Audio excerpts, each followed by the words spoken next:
Hey guys, thanks for joining us here at Salty Ginger Talk. If you're a returning listener, it's great to have you back. If you're new to the channel, really glad you joined us. Hope you like what you hear. Our podcast is for people that either want to learn something new or make themselves a little bit better every day. In today's episode, we're going to talk about 5 key thought and behavior differences between successful and unsuccessful people. Now, yes, we're talking about behaviors, but the behaviors are driven by thoughts. So we really want to focus on the thought process here and the difference in thought process between successful and unsuccessful people. So you have control over this. Success is not an accident. It is rare that somebody lucks into success.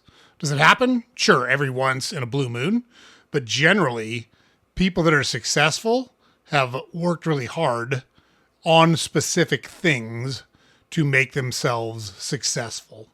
And that's what we want to talk about today. What is that mindset like? How do you develop that mindset? What are things you can focus on to give yourself a better chance of success? So with that said, let's jump into our 5 tips and see what you think about them. Okay, so the first difference, and this one's really important, that's why we put it first, is a growth mindset versus a fixed mindset. So what does that mean? What is a growth mindset? What is a fixed mindset? Glad you asked. Let me fill you in. A growth mindset is what successful people have. Successful people believe that abilities and intelligence can be developed through effort and learning. Unsuccessful people have a fixed mindset. And that fixed mindset means they think their abilities are fixed and their intelligence is fixed, and failure defines them. So we already know just from life that the fixed mindset is false.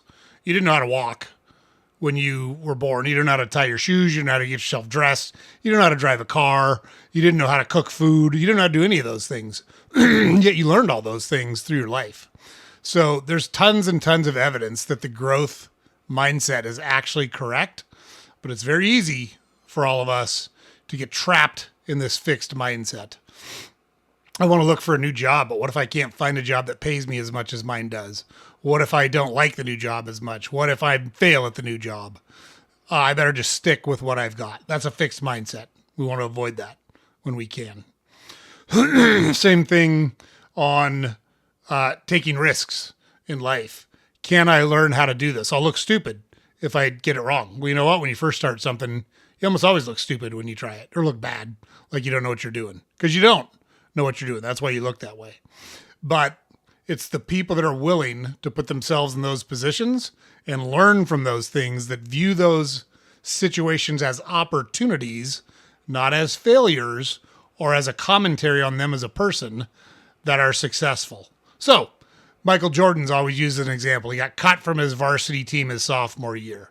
Okay, kind of. The team was looking for height. It wasn't like they said, you suck, you'll never play basketball, get out of here. But he was, in fact, put on the JV team his sophomore year instead of the varsity team. The key here is how he reacted to it. He used it as fuel to push himself to get better. So then it helped that he grew 5 inches over the summer between his sophomore and junior year, but he busted his ass to make sure that his skill level was commensurate with a varsity athlete as well. He didn't just accept it and say, oh, well, I guess I'm not going to be a varsity basketball player. I guess I'm not good enough. He used it as fuel to get better. Now, contrast that with someone who says, you know what? I had a job interview and they told me they went a different direction and they hired someone other than me. And they give up. They don't learn what it was that the other person had that they didn't. They don't do anything to improve their skills. They don't do anything to improve their interviewing skills. They don't do anything to put themselves in a position to have additional interviews. They just say, oh, well, I guess I'm not good enough, and they accept it. So it's the growth mindset that encourages continuous learning and resilience, and it's a fixed mindset that's going to lead you to stagnation and fear of failure, and that's not a good place to be. So you got to start viewing the way to fix it. Here's how you fix it. If you are stuck in a fixed mindset and you want to transition to a growth mindset, the way to fix it is to start viewing failures as opportunities. Ask what you can improve. Don't ask, am I good enough? Maybe you're not good enough right now. Okay, fine. Accept that and figure out how to make yourself good enough. Winners, successful people, look at every failure as an opportunity to improve themselves and learn from. And if you take that failure and let it define you, you're going to be a failure. Like you just let it happen because you said, this failure now defines me. That's not good. It's not the place you want to be. It's not going to lead you to the things you want in life. And it's something you've really got to work on. So, growth mindset. That's where we want to get to. We want to limit the amount of time we spend in the fixed mindset and maximize the amount of time we spend in the growth mindset. So, that's first tip. Okay, second tip here, guys. Taking ownership versus blaming others. This one's terribly important as well. Successful people believe they are responsible for their outcomes. When something goes wrong, they take ownership of whatever they can take ownership of. Unsuccessful people believe that their failures are due to external circumstances far beyond their control. And there very well could be external circumstances that you can't control that contributed to your failure. But there's things in there that you could control, and a lot of times people that are unsuccessful will just dismiss those out of hand and say there was nothing I could have done. Really? There's nothing? Nothing you could have done? You couldn't have had any other impact on it than what you did? So, Elon Musk faced multiple failures. We'll use Elon Musk as an example because he's in the news a lot right now. Multiple failures with Tesla and SpaceX, but took ownership, learned from the mistakes, and kept going, and has built those companies into what they are today. Now, someone who constantly blames their boss, their coworker, the economy, or their bad luck for their failures instead of making changes. We use Taylor Swift as an example. It's great that she's written all these songs about the failed relationships, but what's the one thing in common that all of Taylor Swift's failed relationships have? It's Taylor Swift. Like maybe she's just not very good at being in relationships. Like she seems to be real bitter when those things go wrong, and it's been very lucrative from her from a financial perspective. But look, there's a common denominator there, and it's her, right? So my mom used to say, if everyone else thinks you're an asshole, but you don't, you're an asshole. That's how it works. So you've got to take ownership of the things you have control over and stop blaming others for your problems or misfortunes. It's not useful. Taking ownership puts you in control. It allows you to drive toward your success. Blaming others is going to make you feel powerless and stagnant. Again, not where you want to be. So when something goes wrong, when you fail, look at it hard and say, what could I have done differently? If it makes you feel better, list off all the things that went wrong that were out of your control. And maybe they were actually out of your control and maybe they weren't. So if someone makes a decision you don't like and you didn't talk to that person for 2 weeks up to the point they made the decision, was it really out of your control? Or did you maybe just not do a good enough job of communicating, staying in touch, pushing your agenda, pushing the items you wanted them to consider so that they might have made a different decision? So even when we convince ourselves that something's out of our control, maybe it's not. The economy, you don't have control of the macro economy. None of us had control over when the country got shut down during COVID as a business owner. You didn't have control over that. You just had to react to it. Those are extenuating circumstances beyond your control. A flood, a fire, a hurricane, an earthquake, beyond your control. Short of those things, there's a lot, like you have control over a lot of stuff, and we choose not to take it in many instances. And that's what successful people do. They look at a failure and say, what could I have done different, or what will I do different the next time to derive a different outcome than the one that I got? I want a different outcome. I need to take different actions to deliver a different outcome. That's the difference between blaming other people and taking ownership of your issues and driving them to success. Okay, so that's tip number 2. Number 3, long-term thinking versus short-term gratification, right? Delayed gratification is something all successful people have in common. People that have a really good physique, people that are in really good shape, people that know a whole bunch about a particular subject, people that have built really successful businesses. They have made sacrifices for short-term pleasure now in order to achieve long-term success down the road in every one of those instances I just rattled off. So You have to live at some point. You can't just deny yourself all earthly pleasures and not have any fun and never cut loose and never live in the moment. That's just not the way to go. But you also have to balance that against, am I making decisions because I want to be happy right now that are causing or going to cause me serious consequences somewhere further down the road? So successful people sacrifice short-term pleasures in order for long-term gains or successes. Unsuccessful people, instant gratification, they don't think about the long term. I'm going to stop at the drive-thru and get fast food. I'm going to watch this TV show tonight instead of doing the report that I'm supposed to be doing.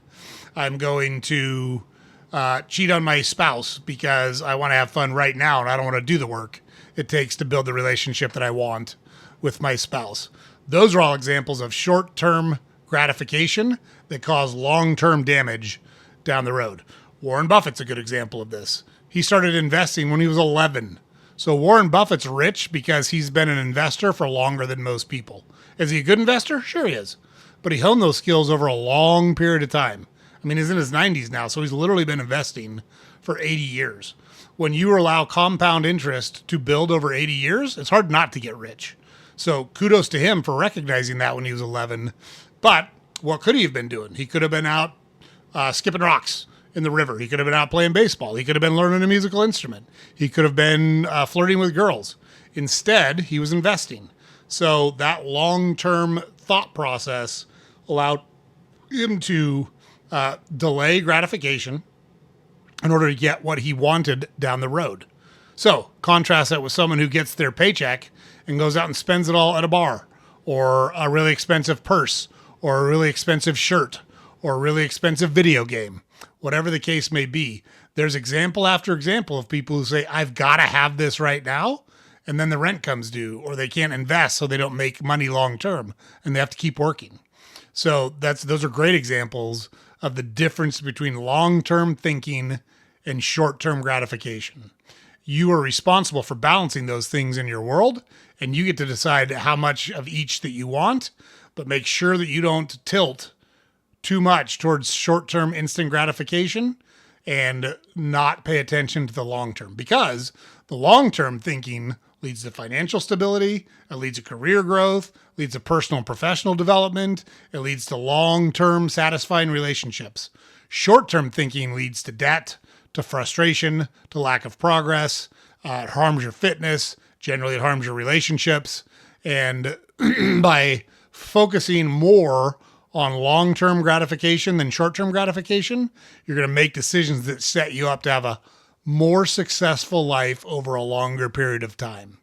So one way to do that is to delay gratification by setting a long-term goal and rewarding yourself only when you hit those milestones along the path that you've set for yourself. For example, maybe you say, you know what, I want to save $10,000 this year, but every time I do another $2,500, so at the first $2,500, I'm going to reward myself by going to a nice restaurant. At $5,000, I'm going to reward myself by taking a weekend getaway that I want to take. But when I get to $7,500, I'm going to buy that album that I've wanted to buy off of Amazon, but it's expensive and I don't want to make the splurge, but I'll give myself some grace when I hit that $7,500. That's a good way to incentivize yourself to hit those long-term metrics while still giving your opportunities to enjoy living in the moment, taking advantage of things in life, and still enjoying things around you. So think about it that way. Next, tip number 4, embracing challenges versus avoiding discomfort. So this is a big problem in our society, at least we think it is. So many people think no one should ever have to suffer, to fight, to struggle, to scrap, and it's wrong. Successful people believe challenges are opportunities to grow. It's where you get better. And unsuccessful people believe challenges are obstacles that should be avoided. Oh, I don't want to do that. I might be embarrassed. I might look stupid. I might feel uncomfortable. Successful people say, all of those things might be true, but I'm going to fight my way through it because what lies on the other side of that probably is worth a lot more than what I'm getting right now. Oprah Winfrey, she was poor. She was rejected a bunch of times. She persisted and became one of the most influential media personalities in our generation. Poor, overweight, rejected, black, female. She said, fuck it. I don't care. I'm going to push through it. She fought her way through that stuff, and good for her. We're not Oprah fans in any way, shape, or form, but you've got to respect what she did. You got to respect what she built because it's impressive. Contrast that with someone else who avoids difficult conversations, who won't try new experiences and put themselves in uncomfortable situations, or avoids risks, staying stuck in the comfort zone. The growth only happens outside of the comfort zone. That's how you get better. That's how you learn new skills. That's how you push yourself and expand your boundaries. So it matters because facing challenges builds confidence and resilience. Avoiding discomfort leads to stagnation and regret. Picking up a theme, short-term stuff leads to stagnation and regret. Long-term goals, long-term thought processes and activities build confidence, resilience, and lead you to a better life. So how do we focus on that? Pick one thing every day and do one uncomfortable thing every day. Public speaking, networking, learning a new skill, going outside to exercise when it's really cold. Whatever it is, pick something where you say, you know what? This is going to suck, but I'm going to do it anyways. Because that's the mentality I have. You can't stop me. You can only hope to contain me. I'm going to push through this. That's how you got to think about it. So give yourself one thing every day. Pick one thing and say, this is going to make me uncomfortable. And that's the entire reason I'm doing it. Okay, and then tip number 5 is look at your circle of people around you. Successful people surround themselves with winners. Unsuccessful people surround themselves with negative people. Straight up. Successful people think they should associate with ambitious, positive, and driven individuals. And unsuccessful people think they can stay around negative influences and fight their way through it.